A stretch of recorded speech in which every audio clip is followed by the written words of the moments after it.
what they tell you on the airplanes, you have to put your air mask on you first and then on the people around you. But you're not going to be present with other folks if you can't be kind to yourself. Cannabis truly is a pharmacy and a flower. Survival comes with cooperation. Pleasure is healing. You're being a warrior of the weird. I'm Lex Pelger, Director of Education at CV Sciences, and this is the Lex Files. Hello, everybody. I'm Johnny Cash. Wait. Hello, everybody. I'm Lex Pelger, and you can see me. At least you can if you're watching on YouTube. For everybody listening on a podcast platform, you should know that today is our very first video interview. If you want to watch, hop over to the CV Sciences YouTube channel, and you can look at us as we talk. This is a little test as we consider rolling out this feature for the next season, so let us know if you liked it.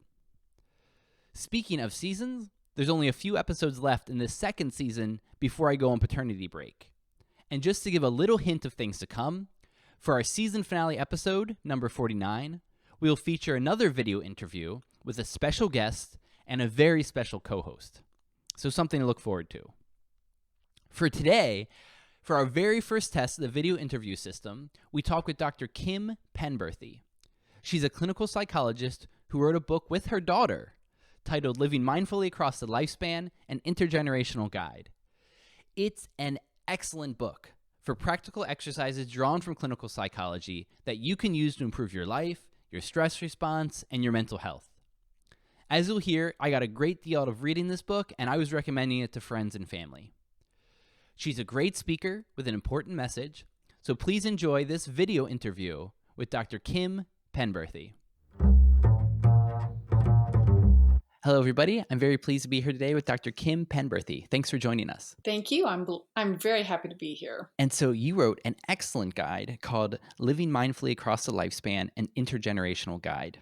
Since it's such a great look at all of these aspects of clinical psychology, what did you want to do when you were first growing up? Did you want to be a clinical psychologist? I did not even know what a clinical psychologist was.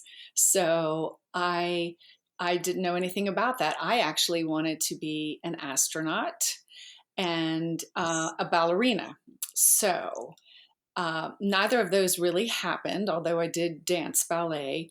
But I was always very, very interested in just the state of existence and people fascinated me. The way minds work fascinated me. And even at an early age, my parents recount that I asked both of them sort of independently, what was the purpose of life? And I had intentionally separated them so they couldn't cheat off each other. And, I don't know too many kids that ask that question, but I was very, very curious. And I phrased it that way. What is the purpose of life? And my father, who was a surgeon, he said, well, that's quite easy. It's to reproduce. I mean, that's obvious, So I was like, good answer. Check, got that one. Okay. And my mother, I asked her, and she said, oh, absolutely, that's easy. And she said, it's love. So at a young age, I had both of these ideas that seemed quite compatible to me. And I think that really made me curious, and I've pursued this ever since. And I think just going up through the educational system in the United States, I was very drawn to psychology, to philosophy, and wound up in clinical psychology and doing the work I'm doing now. And I feel so fortunate, so fortunate. That's great. And what does a clinical psychologist do? And what does the day-to-day look like, and what are you producing? Right. So I am in the School of Medicine at the University of Virginia, and it's a little bit of a different placement than many psychologists. Many psychologists get a license to practice, and they're out there working with patients in a variety of scenarios. We have psychologists in the military, in prison systems, in schools, and clinical psychologists. As a clinical psychologist in a healthcare system, I do a couple of different things. I see patients, and primarily I work with patients who have been diagnosed with cancer. So, very serious issues going on in their lives. I also work with physicians and healthcare workers. So, for instance, the stress of COVID over this past year has been just tremendous for people in the healthcare industry. And I'm doing a lot of work with them on finding meaning and taking care of themselves and that sort of thing. And then I do research on all of those things, and I teach. I teach medical students, residents, psychology graduate students about all of that content. And so what does the research side look like? I mean, how do you adhere to the scientific method while trying to study something as messy as people? That's a really good question. And, more and more, psychology and the social sciences, and even the medical sciences, are realizing that we are really messy, that people really are messy. And so the standard has always been randomized controlled trials, where you have an idea, you're going to try something out, and so you split people up randomly and you give your new thing to some people and you do something called a control with the other people. It might be a placebo, it might be something we already know about, and that works great in some scenarios, but we're finding out more and more that we really have nuances that are based on the individual. And so, we're still, Lex, we're still trying to figure that out, because there are benefits to these large trials where we look at large numbers of people, and yet we know each individual is really unique. And so what applies to the large masses overall may or may not be what works for the individual person. It's funny for you to be saying that now, because individualized medicine is such a hot topic. And in some ways, psychology has always been that way, but in other, it hasn't, because it studied people in large groups. So what's it like for you to try to be individualized when you're dealing with people who are often presenting with the same kind of tragedies, either cancer diagnosis or the pains of being a MD? It's really dual. It's a couple of different things. There are large scale interventions that are very helpful for a good many people. And that's one of the reasons my daughter and I wrote the book we wrote, because we wanted something that was user friendly for people who could pull it off the shelf and help themselves in really practical ways. And so we have those sort of interventions that are probably like little like a life book that would be good for anyone, like to understand how our minds work, how interactions with other people work, sort of in general. And then I think you're absolutely right. When I do individual work with people one-on-one, I really am talking to them about their own specific history. Each of us, it's almost like we have these guidelines, these rules that apply to everyone, and yet our own life history is different. So we interpret the rules a little differently, or they impact us differently. And I talk a lot with people about that. That's why something that might stress me out may not stress you out as much. Maybe you grew up with it that way. Maybe you grew up in a big family where everyone is sort of yelling and screaming and it's loud and chaotic. And so you're very familiar with that. And to you, that's like, oh, that's what love is. You holler, come and get your dinner, I'm throwing it to the dogs, or whatever. And yet, for someone who didn't grow up in that, that might be very, very alarming and feel unsafe. And so we have to understand that different people react differently. And yet we still have sort of global rules that apply to all of us. So it's really fascinating to see how people react in different situations and what things mean to them and how they interpret them. You spoke about your training. I'm curious about what it was like to do all of this studying of the theories and then start sitting down with patients those first times, and maybe some of the kind of tricks of the trade you picked up about certain patterns that people tend to do that you could make use of. Yes, it's quite different to go from a theoretical development that you researched on a whole bunch of college students. I mean, that's where a lot of our research is done. So thank you, all the college students out there in the world. But Guinea it is pigs. very different. It is very different to take a theory that was developed and tested on those folks and apply it to a real life person. And so, really using strategies of just being present and really being able to be in the moment with that person, hear their story, and begin to sort of piece together what they must have learned and how they arrived on their journey to this point where they are with you in this moment. And that's a big part of the work. And we have general strategies that make that easier to elicit. Strategies on how to do an interview, how to make someone feel more comfortable, how to clarify ambivalence, encourage disclosure. So we have those general rules, and then you also see, though, it's again, as you can imagine, different for each individual who feels then the ability to share. And it is an art and a science, really, to get that person to a place where they're able to disclose and feel safe, which has got to be a priority. And then for you, as the clinician, to take that information and start to put together this incredibly complex puzzle that you're now trying to sort of decide what needs, what needs do the patients have that we can meet now, and what do we need to build towards. Your book is so good about all of these different theories and different modalities. And, I know some of that world. My wife's a therapist, but it's a lot of it's reflected moonlight. And it was great to be able to learn so much about these researchers of psychology. And then the exercises are so practical as well. So how much research did you have to do beforehand for this book? And was there anything that surprised you as you were turning over rocks? This book, again, was written with my daughter, who was a tremendous help, and it was a joy to work with her.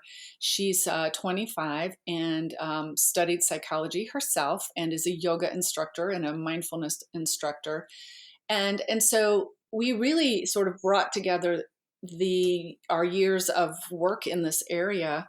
I've been practicing clinical psychology since 1998, and um, it was a joy to bring this together, and a lot of it we had in our own heads, and we just sort of had to go back and pull it together in a way that made sense.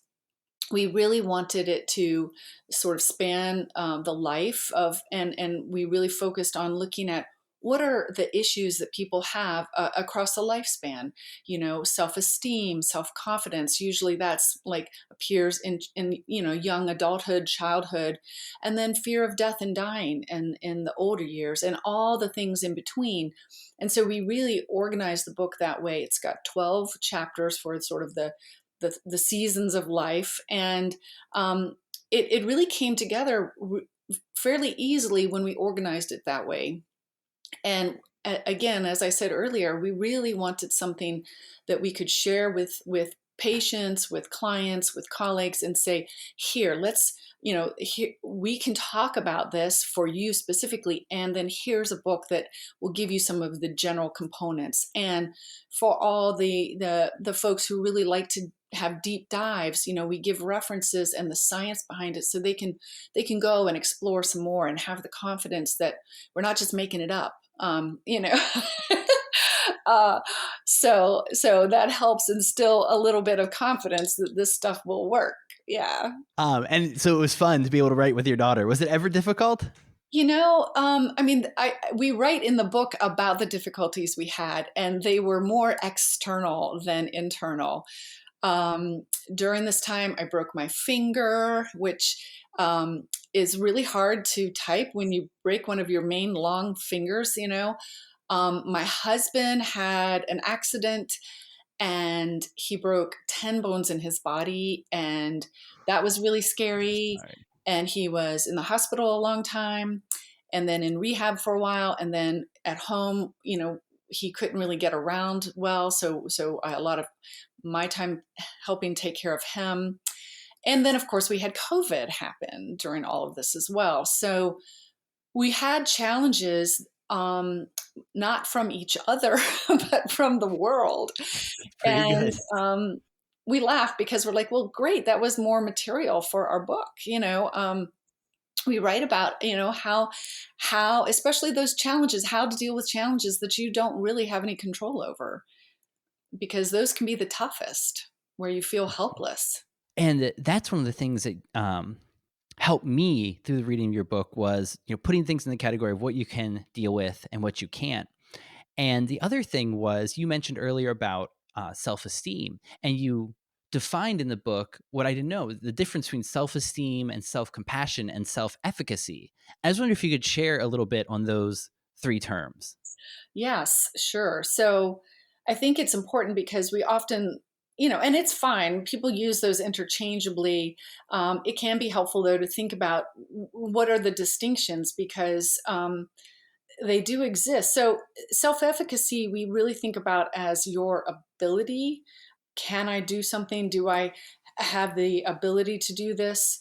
Self-esteem is really your view of yourself based on these external factors, like, do others sort of approve and feel like I'm doing a good job? And then self-worth is really, how do I feel about myself? Just me. Am I a worthwhile person? Not compared to others, not compared to what they think of me, but my own self-worth. And so, when you think of it that way, we really want to build self-worth. So that's from internal sources, that I am a decent person. I have a right to exist and be happy. We want to grow that and nurture that. And self-efficacy as well. We want people to feel like they can set goals and reach them and know how to do that, because increasing self-esteem is another one that we can do. That can be wrapped up, though, in competition. And yes, it can help self-confidence if you increase your self-esteem, if you feel like other people approve of what you're doing.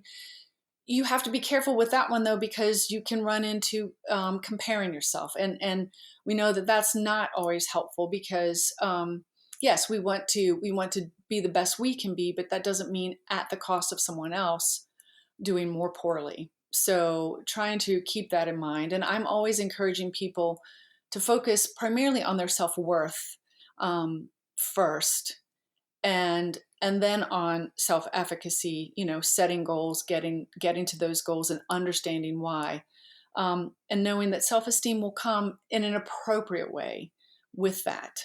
When you feel good about yourself, when you feel like what you've done is meaningful, it comes in a healthy way. One of the sad facts I learned about self-esteem, you said that in girls, self-esteem tends to peak at the age of 9, and then it's simply downhill after that. And I have one daughter now and another hopefully very soon. And what do you think can be done to help, especially girls or queer children who might be struggling with self-esteem? Yes. Well, first of all, congratulations. That's Cheers, thanks. Yeah, it's the best. yes. This is such a challenging question, and it's so important. In the book, I talk about, Morgan, my daughter, and I both talk about, sort of what impacted her self-esteem specifically, with someone sort of telling her that she was not good at something. And the messages in our society right now do alienate and diminish and demean certain classes of people, queer people, female people, people of color, and it is a larger societal issue that is shifting and changing, and we're trying to get there. It's unfortunately not fast enough, and so I really encourage people, yes, keep promoting equity, inclusion, diversity at whatever level you can. And don't forget, at the level of your own people, of your own children, of your own neighbors, and think about what you say to them. I mean, for my daughter, it was a few words that devastated her at an early age. Young children interpret things very differently than adults. They can't say, "Oh, the heck with you," what do you know? They take it in. And so really being very careful about what you say, and it's never too late to correct something you've said. If you've judged your child or said something to them derogatory about themselves, it's never too late to go back and say, "You know what? I'm sorry I said that. That's not right. It's not fair, and it's not true. You have worth, and I am proud of you." And I think that's what it takes to help people be in a place where they have that self-worth, so then they can go on and live their life the way, that the best way they can, I guess, without all this baggage from early on, these learnings that they gained from other people. And most of that we pick up from other people is other people's baggage that they've now, handed over to us to carry. And we're like, "Wait, why do I have to carry this? This is your stuff." And so just think about that. I encourage people to think about, what baggage are you inadvertently handing off to your kid that is really yours? Hmm. My wife and I went to a retreat with Stan Tatkin about relationships, and one of his lines is, "You're getting a relationship with your partner's shadow. That's your job." And it's a scary thought, and so is your thought about how much the words matter. I mean, they matter a lot for the kids, but they matter for everyone around you. Mhm. Um, and it can just be your bad mood or not eating enough. Exactly, exactly. That you can be hangry and lash out. Yeah. One thing that helped me and that you talked about a lot is about compassion for yourself and self-compassion. And I grew up in a bit of a strict part of the country, church-wise and all that. And, that just wasn't done. It was kind of a waste of time. Can you share why it's worth taking time for some self-compassion practices and maybe some that you've heard help people even just a little bit a day? Yes, I mean, compassion for ourselves and other people. It's such an easy word to use and say, and it's a very, catchword right now, and it's much, much more difficult to actually do, although it feels so good. So compassion is literally, we think of it in psychological terms as sort of a step beyond empathy. And many people are familiar with empathy. It's empathy is when I can sort of understand what you're going through. I can put myself in your shoes, so to speak. Compassion is taking it to the next step where I actually do something about that. So if I see a homeless person on the street, I feel bad for them. That's empathy. Compassion is then saying, I'm going to actually go that extra step and do something. Let's say I have money I can spare or food. Maybe I don't have that. Maybe I have nothing. Maybe I'm driving by in my car and I can't do anything. I can I can wish them well. I can say a little prayer for them. I can send them positive energy. Whatever works for you. I can wish the best that they find a warm place to sleep tonight. So that's compassion. And so it's literally being mindful, it's noticing it. So you have to tune in, you have to see it. What are the inequities in the world? How did that make someone feel? So you have to be present, be mindful, and you have to remember that you're not alone, that you can do something here. You have some power, and demonstrate that. And that's the compassion, that's sort of reaching out and doing something, and then remembering that you can do it for yourself. So the self compassion is then extending that to yourself, which is often really more difficult to do than people realize. So many people walk around being so much more harsh on themselves than other people. And if you think about it, I have people tell me their inner thoughts, the running dialogue that they say to themselves throughout the day, and they say just horrible things to themselves. Certainly people who are depressed or anxious say very scary things to themselves, like, "Oh, you screwed that up. Oh, you're so dumb. Oh, you're worthless. I can't believe this. You'll never get it right. No one will ever love you." They say things like this to themselves. Even people who aren't depressed or anxious or suffering from some sort of mental illness like that will often say things like this, like, oh God, you did it again. You screwed up again. We would never think to say that to someone we love, but we will be so harsh on ourselves. And the reality is that has an impact on us, just like it has an impact on someone else. Just like if you were to say that to your child, you are worthless, it hurts them deeply. It lives with them for a long time in a negative way.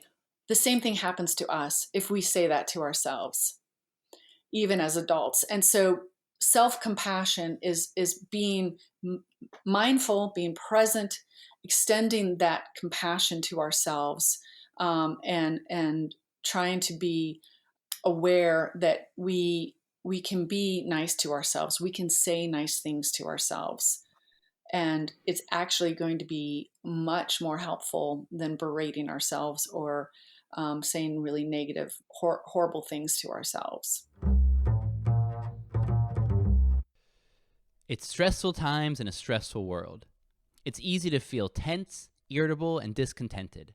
But it doesn't have to be that way. There's many ways to take care of yourself, and now we're adding one more: Calm Gummies.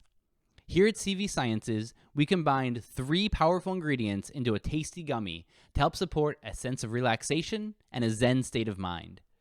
We start with our signature, 10 milligrams of CBD and a full spectrum hemp extract. Then we add 100 milligrams of L-theanine, the bioactive molecule inside of green tea that causes its relaxing effects. And then 50 milligrams of 5-HTP, an amino acid that is a precursor to serotonin, often called your neurotransmitter of contentment. So it's these 3 calming ingredients all together in a delicious gummy flavored with organic cane sugar and organic tapioca syrup. It's a wonderful and cost-effective way to give you a sense of relaxation and to support a healthy stress response. For 25% off, use a coupon code Lex Files. Try a Calm Gummy today from CV Sciences and see what it can do for your levels of calm.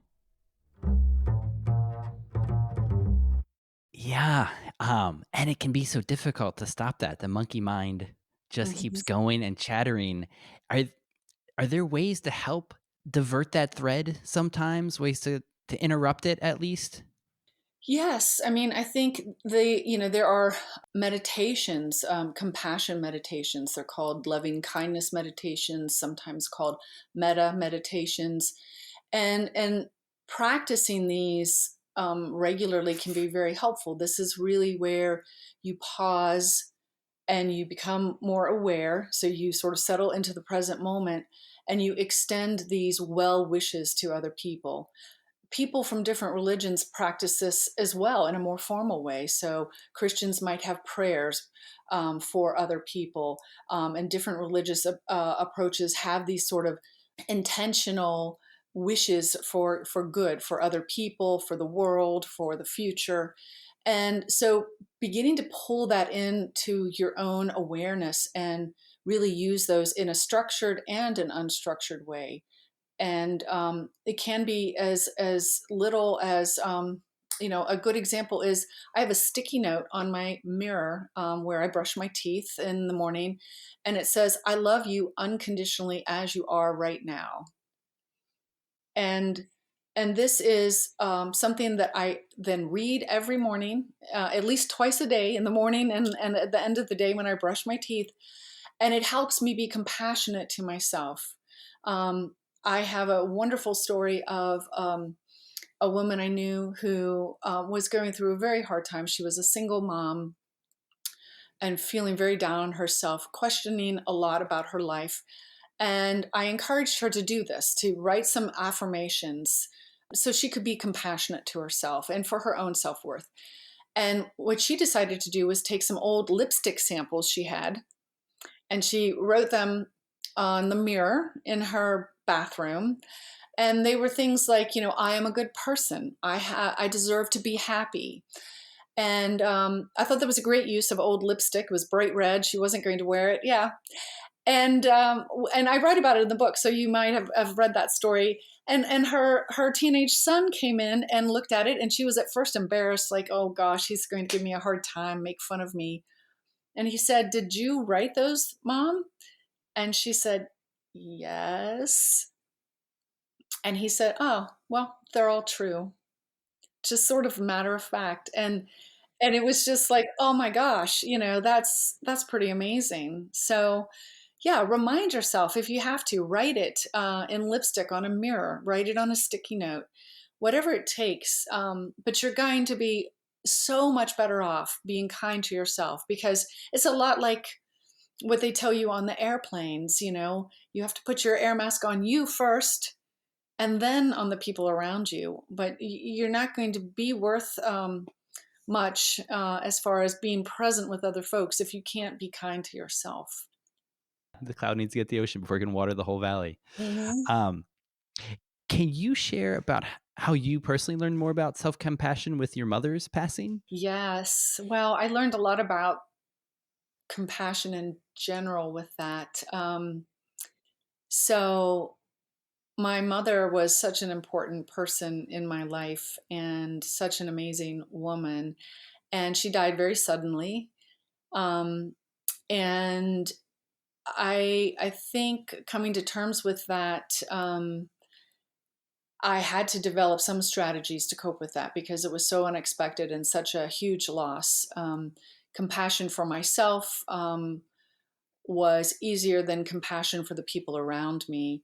Um, I think the best gift that came out of the death of my mother was a deepening of compassion for my father, and um, a better understanding of him. And that came through seeing the loss through his eyes. As painful as it was to lose a mother, he lost a partner, a life partner. They had been married, the only people they were ever married to, raised 3 children. And so I think, as difficult as it was, being able to be with him and develop an understanding of his loss and see it through his eyes, and then actively reach out to help him and have him receive that with love and gratitude, was so amazing.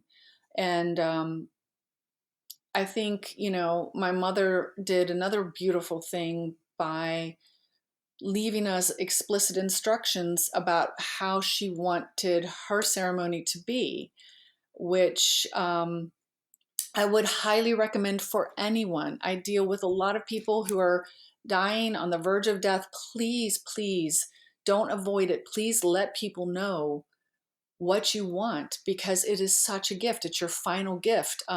She wanted a party. She wanted a celebration. She forbade anyone to wear black, or as she said, don't give me any dreadful sprays of flowers that you see on the funerals.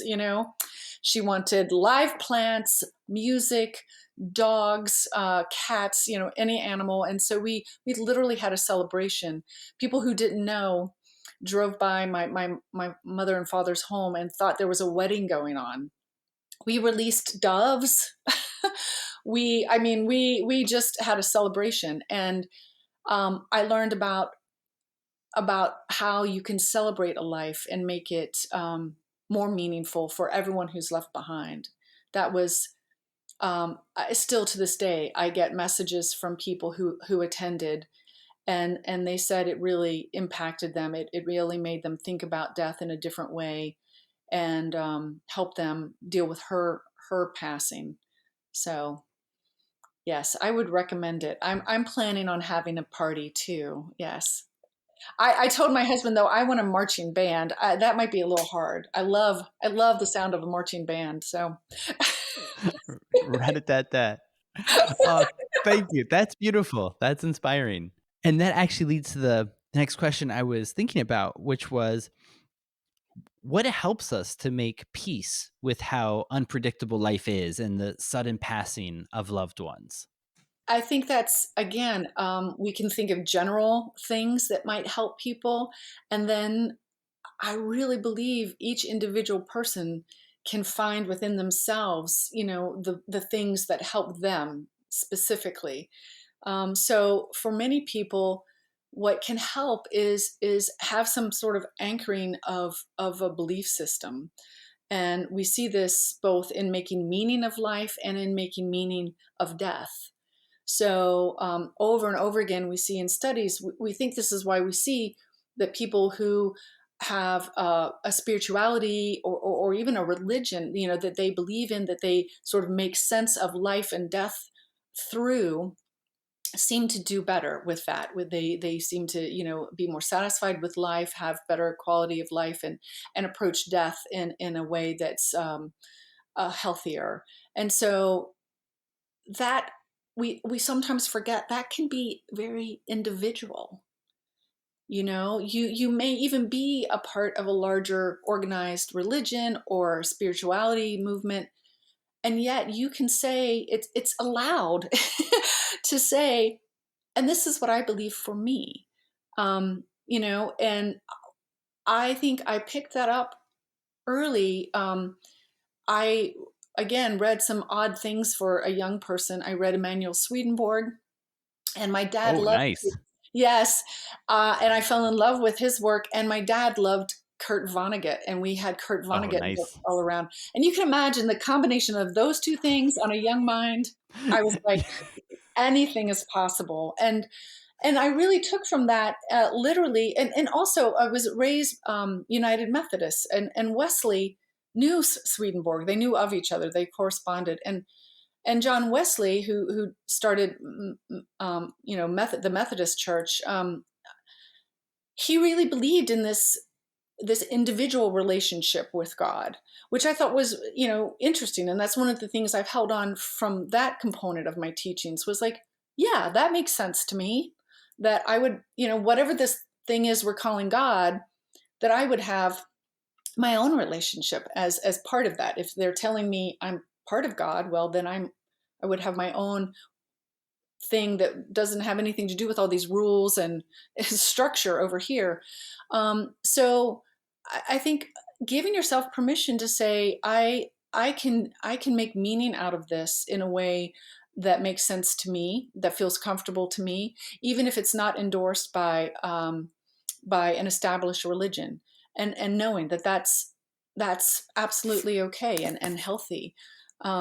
So for me, for instance, I believe that this is really not the only life we have.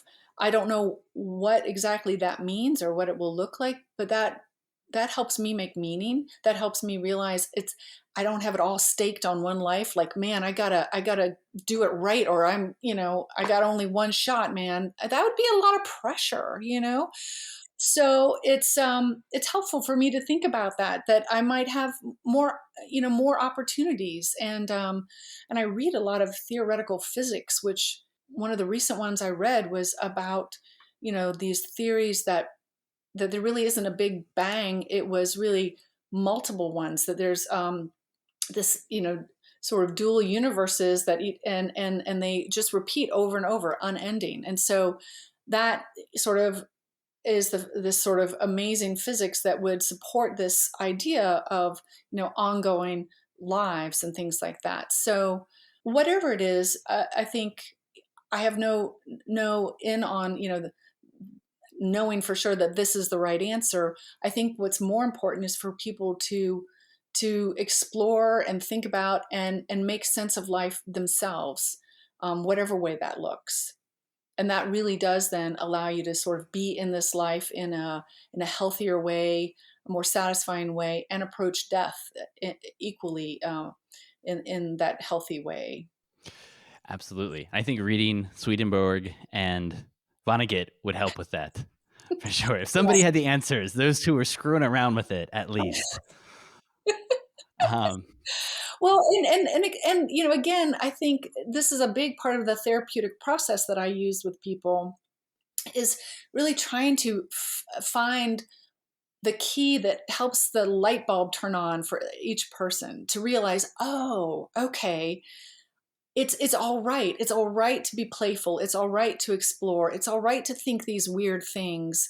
Um, it's all right to stand up for myself. So I really think this curiosity about life, approaching it with sort of this sense of security and safety, and saying it's going to be okay, um, can help people just feel better, be mentally healthier, and then have the bandwidth to be creative, to really invest in life and really live whatever that looks like for them. And the key that lights up that area of your consciousness, I think, is really different for different people. I'll tell a story on my daughter real quick. She went to a prestigious research institute that she was presenting some of her ideas for research. She was an undergrad. And she called me. It was a week-long thing. She called me from there, and she was tearful and crying, and which surprised me because it was all about mindfulness, stuff she really loves. And she said, "Oh my gosh, I don't think I belong here. I feel so horrible. I'm such a I can't I'm so stupid. What am I doing here?" And I said, "Well, what happened?" And she said some grad student from one of those Ivy League schools came up to me at my poster session. I was showing, she was, showing what her ideas were. And he said, "Well, how many papers have you published on this?" And she said, "None." I'm a junior in college. And he said, "Well, you better get on that. You're never going to get into grad school without publications." And she was just devastated. And I said, "Okay, Morgan, tell me a little bit about him." And she told me a little bit about him. And I surmised a few things. And I said, "I'm going to tell you a secret." And she's like, "What?" I said, "He's full of shit." She said, oh, yes, you're right. I said, "Probably a lot of people up there are full of shit, you know? And that's what allowed her the freedom to say, "Oh, I don't have to stake my value on what someone else says about me. I don't have to buy into that. I don't have to be pulled by that. I can say, step back and in a really interpersonally mindful way, say, wow, what am I feeling now? And what's it related to here in my environment? And how do I want to move forward?" And with that freedom, of saying, "Wait a minute, I don't have to buy what he says. I don't have to just wholesale swallow that and judge myself." That allowed her that presence of mind to sort of have that ability to step back and look at what's happening and sort of unhook from that, which for her, she said, that has been the single most helpful thing I ever did as a mother. So Wow. if it can help someone else, I'm happy to put it out there. Absolutely. Yeah. Especially in academia, shit rolls downhill. Oh, yes. And it sounds like a lot of what you're talking about is, finding your own purpose, finding your own piece of the light and going after it. One thing that you stress in the book is all the different ways clinical psychology has came up with about setting goals and striving for the things that you're reaching for. And so I was wondering if you can share a little bit about how can we learn to set goals that are achievable and that make sense for us. Yes. This is one of the biggest hurdles that people have is we often set goals for ourselves that we really don't have any control over. And so I encourage people to think about, what are you trying to achieve in this moment? What is your desired outcome? What is it that you're hoping for? And then really hold it up to this litmus test of, is it achievable by you? Can you do this? Is it something you have control over? So if it's the weather or other people's behavior, or the outcome of a election, you have like very little control over that final determinant. So thinking about that, and then, is it something you can produce? Do you have the talent? Do you have the skill, the ability? Can you like move in that direction, but maybe you don't have the total skill right now? And so these things are really helpful. I also like to add in the idea that it's important to make it value-based as well, which means, why bother setting a goal if it's not in line with your values or what's important to you? So we know we're much more motivated to work towards that goal if it's something important to us. And it feels much more comfortable and authentic if it's in line with our values. So that can be really helpful. And I go back to a wonderful book called The 7 Habits of Highly Effective People, which is quite old at this point. And yet it has some really helpful messages in there. And in that, Stephen Covey talks about the circle of concern and the circle of influence, and the idea that we all have things in our lives that we're concerned about, that we would like to impact or change. And yet it's a much smaller circle of things we actually have control or influence over. And to really think about that when you're setting your goals, to help put them in that circle of influence. What do you actually have the ability to change? So that usually boils down to what you pay attention to, what you think, what you say, how you behave, what you do, those sorts of things. And that's a place to start. Stephen Covey also talks about the fact that we can, over time, expand our circle of influence. So it is possible, if there's a bigger goal that's outside of your circle of influence now, it is, possible to get there. My husband is a wonderful drummer. He wanted to play guitar, thought he could pick it up and do it right away, and he's realizing it was out of his circle of influence. He needed to take some lessons, and so he's doing that. Turns out drummers don't read music. And you have to do that when you play guitar. So yeah, uh, he's working on it, and he's going to bring it into his circle of control. And so there are ways to do that as well. So don't give up, certainly. But some things are going to be much harder. I mean, to set as a goal if you just literally have no control over them. That's great advice on them. And the one practice that helped me a lot, you talked about writing down half a dozen of your top values at the top of a sheet of paper that kind of come to you right away, and then a bunch of goals underneath, and then screw around with the goals and figure out what really matters here. Like, I only Yes. have so many hours. How can I invest them? And Yeah. thank you for that. That's already helped me. It's in the middle of screwing around with them. But that, and you're talking about means and thinking and picturing the goal for the individual goal, picture what it is and work backwards from it. Yeah. That was a great section of the book. Well, good. I'm glad that helps. Yes.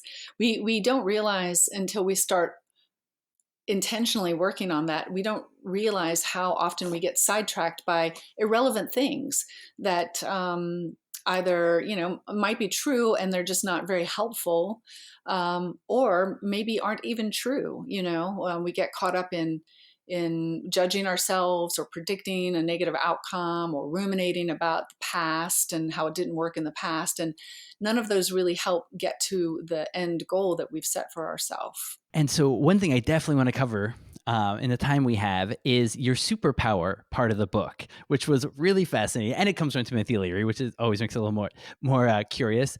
The interpersonal circumplex. And you call it a secret superpower, and it's kind of an interpersonal circle. And so can you describe how people can use what it is and how people can use it? So this comes from interpersonal theory and is used in different advanced psychotherapies like interpersonal therapy, and in a cognitive behavioral analysis system of psychotherapy that I describe in the book as well. And what it is again, it's this combination of the idea that we have basic rules that we know about how people impact each other when we're interacting. And those overlay on top of our own unique backgrounds. We each learned our own rules about how people interact. So we've got that in ourselves. And then we know these general rules about the interpersonal circle. And really, what we have boiled it down to in all the decades of research is there's two main components to the interpersonal circle, and we can think of them as agency and affiliation. And what that means is agency is like who has the power, and affiliation is do I want to affiliate or disaffiliate? Do I want to be near you or not around you? And these two are on a circle, sort of at the angle where we see that they pull for each other. So agency is thought of as, do I have power or am I more submissive?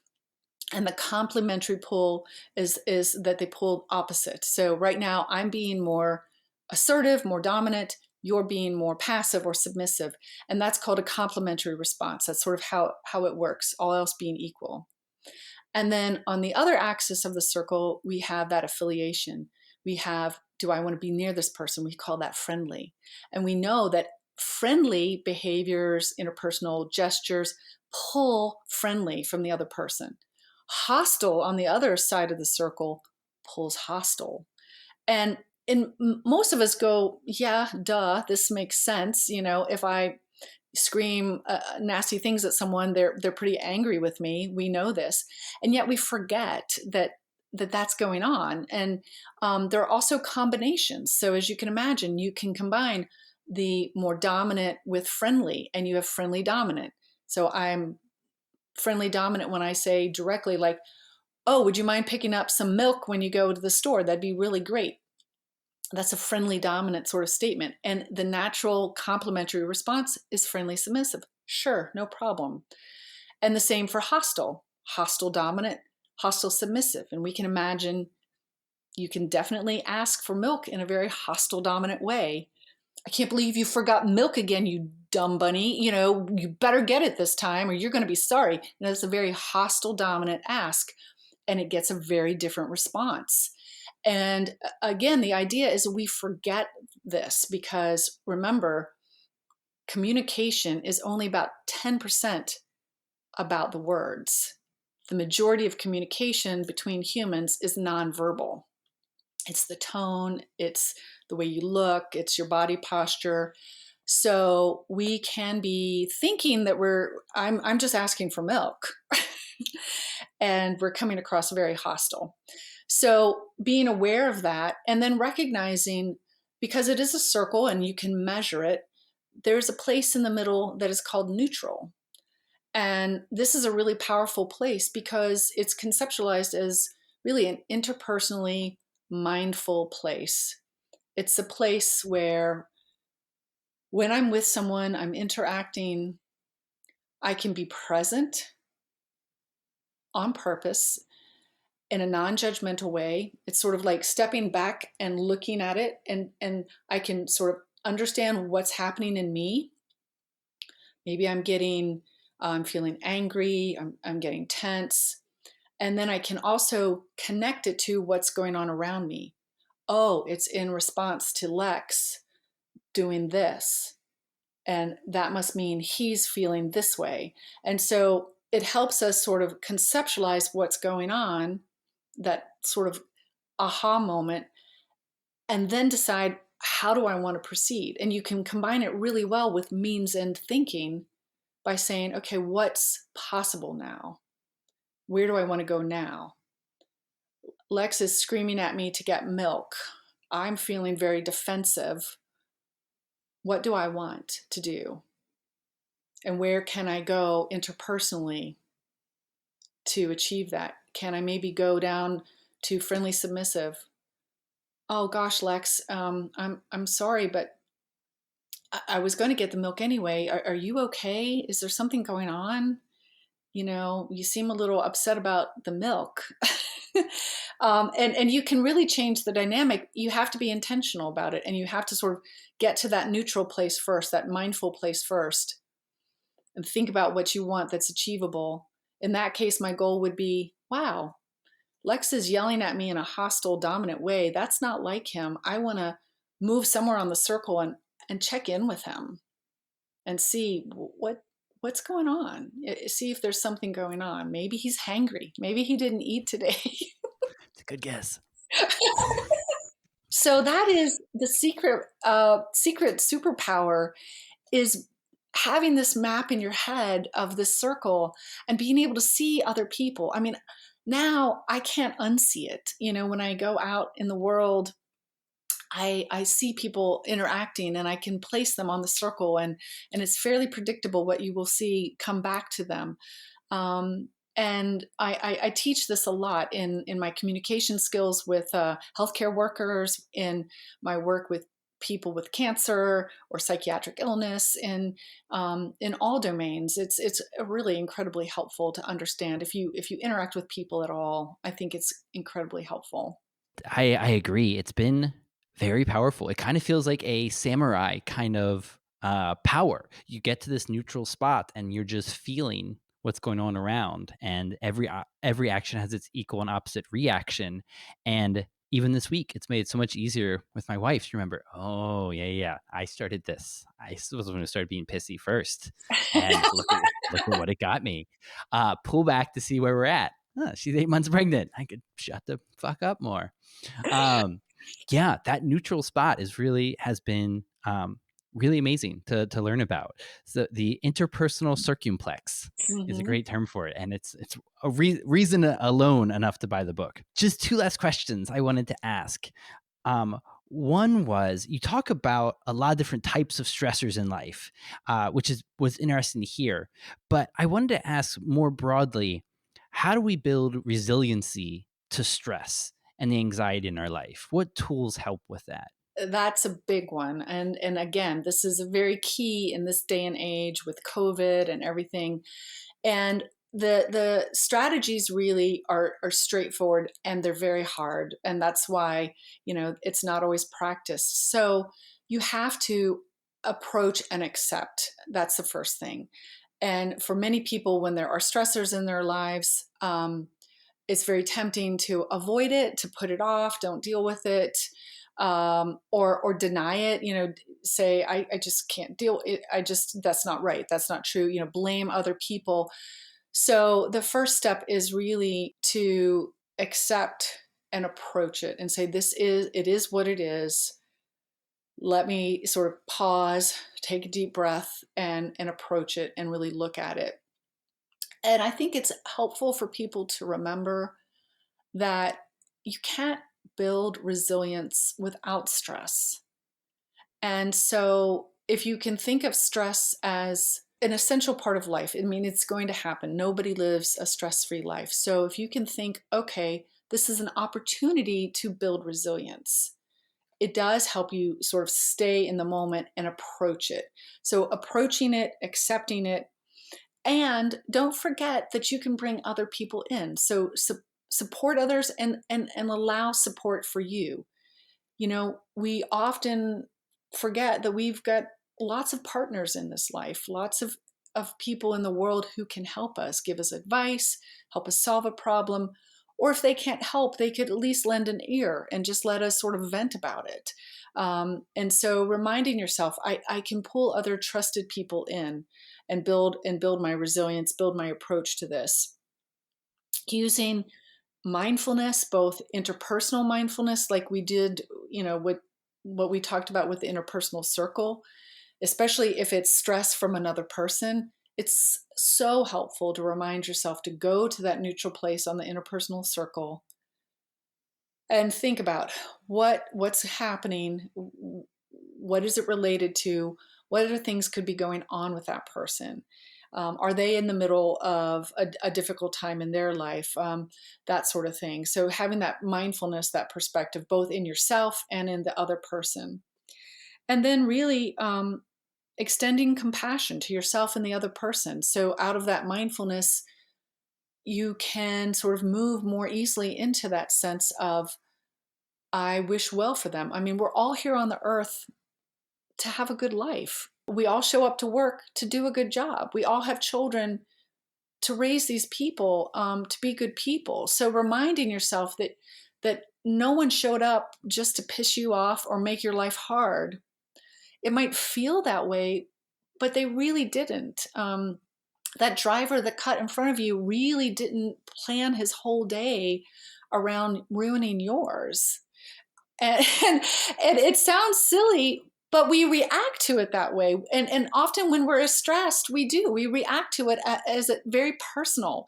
So I tell people a lot to remember Q-tip. Q-tip, like the thing you clean your ears with, Q-T-I-P. Quit taking it personally. That's another really good one. Am I getting really defensive and stressed because I'm taking it personally? So try to think about that. And if you are, you can sort of let that drop and quit taking it personally. And then really trying to think about purpose and meaning to grow that resilience. What is the stressor? Can I be with it, accept it, approach it, pull in people to help me, and find meaning in overcoming this and working through this challenge? What would that look like? And it helps a lot to do that if you know a little bit about what is important to you. So I also encourage people that I work with to develop a value statement. It's sort of like a mission statement for you.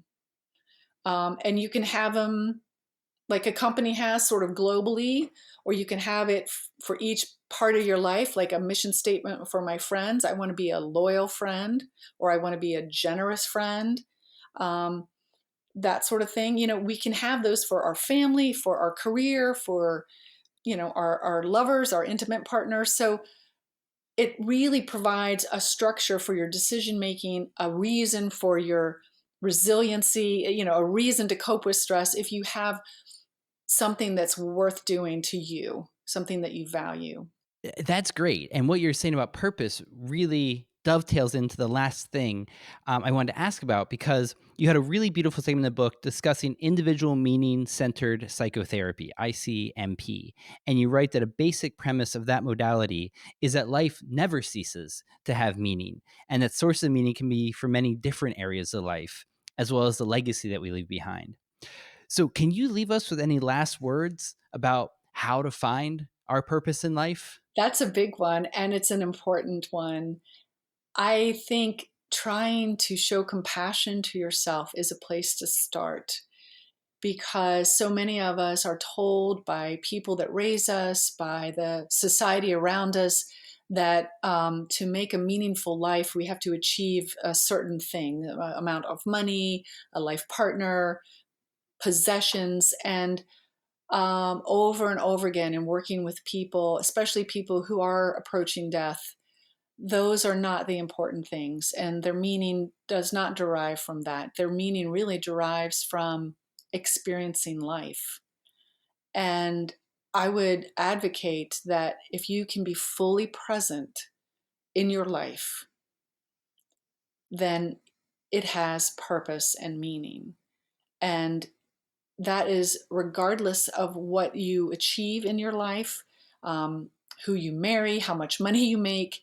We're really here. I truly believe, in my limited amount of knowledge and the work I've done, we're here to experience. And you might experience love, which my mother defined as the purpose of life. That's wonderful if you do. Some of us don't. And you still have a meaningful life. You've experienced something. So reminding yourself you're here to be present, to investigate, to be curious, to be gentle with yourself and with other people. And if you can do that, then your life has meaning. It has purpose. Dr. Penberthy, thank you so much for taking the time to share with us today. Thank you. I really appreciate it. So for everyone listening, the book is Living Mindfully Across the Lifespan, an intergenerational guide that Dr. Penberthy published with her daughter, Morgan. And so we'll have a link to that, and as well as her website on the episode notes. And so thank you again, and hopefully we can talk again about these issues. I would love that. Take care. Be well. Thanks. You too. Thanks for tuning in. To listen to other episodes, check out pluscbdoil.com or subscribe to the CV Science YouTube channel to see each new episode. And if you'd like to buy any of our fine products at pluscbdoil.com, use the coupon code Lex Files for 25% off. If you have any questions, compliments, or suggestions, feel free to write me at research@cvsciences.com or send a message on Twitter at The Lex Files Show. If you enjoyed this program, please give us 5 stars, like us on YouTube, or share a link to your social media. It means a lot to us. And I hope keeps diapers on the baby's butt, huh? The Lex Files audio and video is produced by Matt Payne. The YouTube videos are by Brendan Cleek and Lauren Hines. Thank you to Tina Molnar and Jasmine Morris for the visuals. The music is by Jake Bradford Sharp. Our sponsor is CV Sciences, maker of America's favorite CBD oil. And I'm Lex Pelger, signing off.